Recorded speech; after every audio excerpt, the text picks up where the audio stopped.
Hello, everybody. Welcome into Sports by GSMC Podcast Network. Today is Monday, October 21st. I hope everybody had a great weekend. I hope everybody tuned into an awesome sports weekend. We had a championship winner crowned. We had a championship series set up, a wild weekend with awesome games in the NFL, and another chaos-filled day on Saturday with college football. We will talk about all of that and more in just a second. But before we get into any of that, remember, if you would like to be an even bigger part of the show than you already are, all you need to do is go to gsmcpodcast.net. Or if you are on YouTube, you can use that super chat feature. If you do either of those two things, a message should pop up on the bottom of the screen for you, me, and everybody else around the world to see.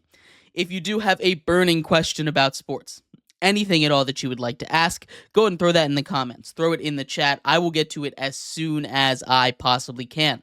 I appreciate everybody so much for sticking around, talking some sports with me here on a beautiful Monday, October 21st. But like I was saying, we are going to get into, of course, as always on Mondays, our winners and losers. We are going to start off in the NFL with our Week 7 winners and losers, and we're going to start off on the losers side this week. Our number 5 loser. 5 winners, 5 losers. Our number 5 loser are just quarterback injuries. There were a lot of quarterbacks hurt, whether it be Deshaun Watson out for the season. That one has some interesting implications. We saw the Browns and their fans react, positively to it. Then their players came out, Myles Garrett, everyone else defending him. I understand he's your teammate. He'd been called to be benched. He wasn't going to get benched. We'll see if this helps the Browns in the long run. You have guys like Jaden Daniels getting hurt. That is a week-to-week situation, but he is on a Rookie of the Year campaign, potential even MVP campaign, the way he's been playing. You don't want to lose him if you're Washington. You survived a game against the Panthers, destroyed the Panthers, but that's the Panthers. You can't expect that to happen week in and week out with Marcus Mariota. You also lose Aiden O'Connell. He's out for 4 to 6 weeks with a broken thumb. And of course, Tyler Huntley, although he was most likely going to lose his job anyway. Not a good week to be a quarterback. Lots of quarterbacks injured this week. Lots of starting quarterbacks injured. Our number 5 winner was just the slate. On paper, it was awesome, and it delivered. We had a battle between the Lions and the Vikings, a battle between the Texans and the Packers. Both of those came down to game-winning field goals. You saw the Chiefs and the 49ers, a Super Bowl rematch. This slate was just awesome. We all win for that one. That's our number 5 winner. Our number 4 loser of the week our number 4 loser of the week, and this is going to be a little bit of a stretch here. Ride with me on this one. It's the first-time head coaches. We have guys, all of these first-time head coaches really struggled, with the exception of Seahawks coach Mike Macdonald, who got a win over there in Atlanta over fellow first-time head coach Raheem Morris, right? Outside of Macdonald, every single one of them took a loss and didn't look the greatest. Obviously, we don't expect a lot out of Dave Canales and the Panthers, but he has his own quarterback situation to deal with Andy Dalton continuing to not play great football. Do we get the point where we throw Bryce Young back in there? I've heard some talks about that. I don't know if they're really going to do that, if that's actually a serious thing, but that's something to think about over there. Raheem Morris, after getting a lot of momentum, takes a brutal loss to the Seahawks at home. The defense has a lot of issues, and for a defensive coach, that's not the way that you want to look. Obviously, Gerard Mayo travels to London with Drake May and the Patriots, gets absolutely boat raced by the Jaguars. Not a good look for them either. He and Canales have a little bit of leeway. We kind of expect them to not look good. But guys like Raheem Morris taking a big loss, Callahan down in Tennessee, even after they make the change at quarterback due to injury, it's a whole nother situation over there with their quarterback situation. It's not a good look. And if you want to throw Antonio Pierce and Jeff Ulbrich in there, interim head coach last year with the Raiders, Antonio Pierce, now a first-year head coach, he's on the hot seat right now as a first-year head coach. He was a locker room hire, and that locker room started to fall apart. And of course, the Jets situation, we'll get to them later. But if you want to throw him in there, it just has not been a good week to be an inexperienced head coach. And we'll see if that trend continues. We have 2 first-year head coaches, although they have coached in the past before with the Chargers, Jim Harbaugh, and of course, just Jim Harbaugh there. But still. Our number 4 winner of the week are the Chiefs. They finally put together what seemed like their most complete game. Their defense has been balling out against a good San Francisco unit, a San Francisco unit that I think this game told us more about than the Chiefs. The Chiefs' offense with Kareem Hunt in there has been awesome. They've been funneling it through him. Patrick Mahomes has not looked good. He threw another couple of interceptions today, but he was able to get the ground game going.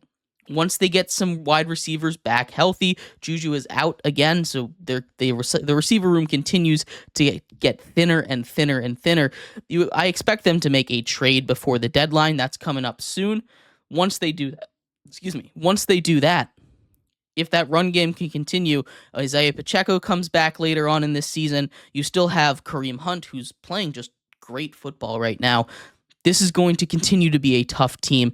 And outside of just this week, we talked about it a little bit last week when we were previewing the game, when we were talking about the Chiefs, but there's a real shot this team goes 17-0. There is not, when I was looking at their schedule, there's 1, maybe 2 teams that are on there that scare me if I'm on the Chiefs. Let me read you their schedule here. Raiders on the road, Bucks at home, Broncos at home, Bills on the road, Panthers on the road, Raiders again at home, Chargers at home, in Cleveland, at home against the Texans, the Steelers on the road, the Broncos on the road to end the season. There are 1, maybe 2, possibly 3 games that I'm looking at and I'm saying, you know what? This is one that they are going to lose. This is one that I'm sitting down and I'm saying, oh, they are in real trouble on this. If there is going to be a team to go 17-0, why not the Chiefs? They have not shown the ability to lose, even against these really good teams in the beginning of their schedule. They might be able to do it. They're my number 4 winner this week. My number 4 loser are those San Francisco 49ers. Not only do they lose and lose badly to this team that's beat them in the last 2 times they've made the Super Bowl, but Brock Purdy's not looking too good. The running game had really struggled to get going in these last couple of weeks, and they're just continued to lose weapons. Brandon Ayuk out for the season.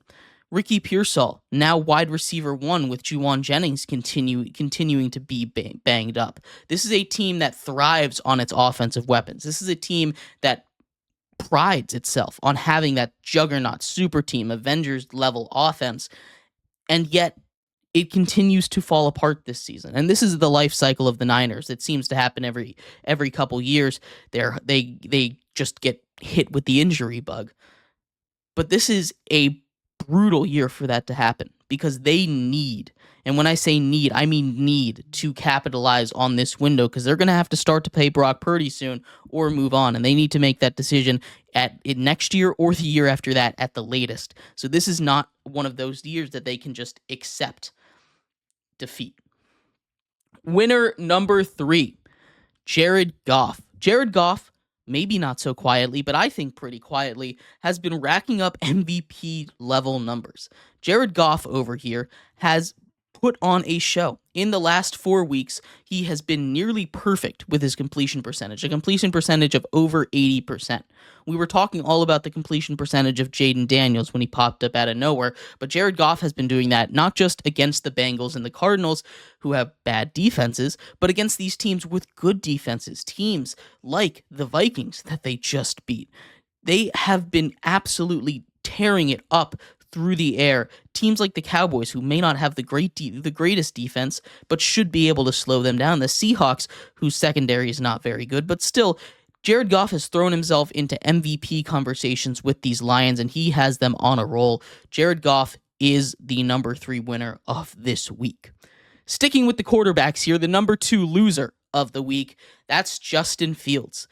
I sat here all week long last week and I defended Justin Fields. I said, this is a dumb move. This is only going to make the team marginally better at best.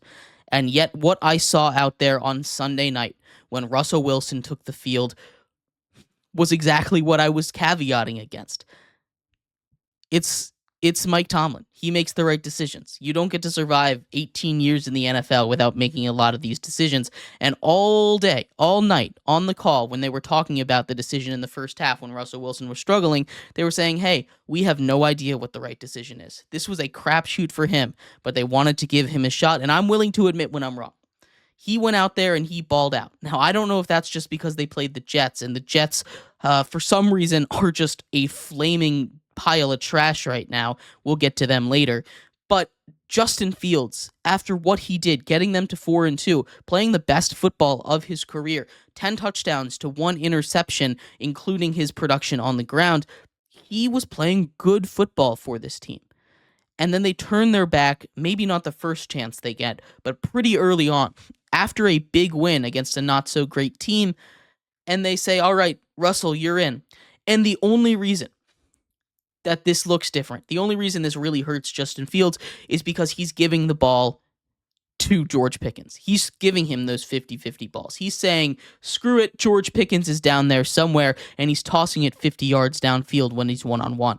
George Pickens is a special receiver that can make that, and I'm still on the side that if Justin Fields trusted George Pickens enough to go and do that, he would be a better fit for this offense than Russell Wilson. But the fact of the matter is that he wasn't trusting him enough. He wasn't doing that. And so they move on to Russell Wilson, and seemingly that has been the right answer. We're always on overreactions the day after a big game like this, so I'm not going to stick my head all the way on the Russell Wilson train, but still, he played really good football, and it's not looking good for Justin Fields. He's the number 2 loser of the week. The number 2 winner of the week goes to a revenge game. Saquon Barkley travels to New York, a team that drafted him, the team that drafted him in the 2nd overall pick out of Penn State. He comes down to the Meadowlands and absolutely destroys the Giants. 176 yards rushing on 17 carries, an absolute performance. He only played 3 quarters. If this game was close, he was going to go for 250, possibly 300, and he's just that caliber of running back. You see the difference. He always was this good of a runner, but you see he was determined. He wanted to get this win. He was tired of being asked about the Giants. He was done with that organization. That organization is dead to him because of how they treated him, and it's a shame because he could have gone down in history as a Giant legend, and now he plays for the Eagles, and he's going to play for the Eagles for a long time, and he's going to be very successful there. He's very good at football, and I'm glad he gets to show his talents. I just wish it wasn't with the Eagles. He went off. He's our number 2 winner of the week. And our number 1 loser of the week, we're going to group this one together. It's just all of New York football. The city of New York right now is having a sports resurgence. The New York Liberty just won their first ever WNBA title. The Mets and the Yankees were both in the ALCS, were both in the MLB Championship Series, and the Yankees made it to the World Series. This is an awesome moment for New York sports right now, and yet the Jets and the Giants just continue to blunder everything that they have. The Giants have been awful for a reason. We know they've been bad. Daniel Jones is their quarterback, but getting to the Jets, I know I've been foreshadowing this a little bit, but they are just awful right now. They have made 2 straight panic moves. They've fired their head coach. They've looked much worse since Robert Saleh walked out the door. The defense has not been as together as they need to be. That strength that led them to a solid season last year without Aaron Rodgers, the one that let me believe this was a contending team with Aaron Rodgers. The defense has fallen flat on its face. Aaron Rodgers does not have that connection with his receivers. They go out and they get Devontae Adams. It does not help. Aaron Rodgers can't get the ball past the line of scrimmage. The offensive line that was much improved, supposedly, after getting Morgan Moses and Smith from the Cowboys and the Ravens, respectively, this was just a bad performance. This was not the Steelers winning. This was the Jets losing. Breece Hall had an amazing game, but it was all screens. It was check down, check down, check down. That was the only thing that worked. They couldn't push the ball down the field. Allen Lazard might be their best receiver on a team with Garrett Wilson and Devontae Adams. Let that sink in. That is a ridiculous sentence to say right now, especially after what all of those guys did last season. And yet, Garrett Wilson seems allergic to catching the football. He has at least a drop a game, and they have all been pretty catastrophic. Devontae Adams had a drop on the first play of the game, and he was barely targeted. Now, that's probably because the Steelers were putting extra attention on him, but still, they could not get the ball to him, and that is a concern. The Jets have a lot of problems, and it is not looking good for the future of this team right now. They're our number one win. The New York football specifically is our number one loser. And our number one winner of the week, we actually do stay in New York here. It's Amari Cooper. He gets out of that situation with the Browns. He goes to a playbook with the Bills that he does not know, and he scores a touchdown on his first game. Not only does he join a team that now has the ability to call itself a contender in the Bills again, he goes from Deshaun Watson and now Dorian Thompson-Robinson / Jameis Winston to Josh Allen. And I've never seen a bigger I don't think you can do much of a bigger upgrade really ever in this sport. It was immediate upgrade. You see the chemistry start to form. He caught a touchdown in his first game, and he didn't even know the play. He's going to get better as the season progresses. The Bills and Amari Cooper are the number one winners of the week. But we're going to take a quick break here. Let me know what you think. Any winners or losers that I missed. When we come back, we do winners and losers for college football. Another week of chaos. The number one seed falls. A number one ranked team falls yet again. Craziness all across the AP Top 25. We'll talk about 5 winners, 5 losers coming up next here on Sports by GSMC Podcast Network.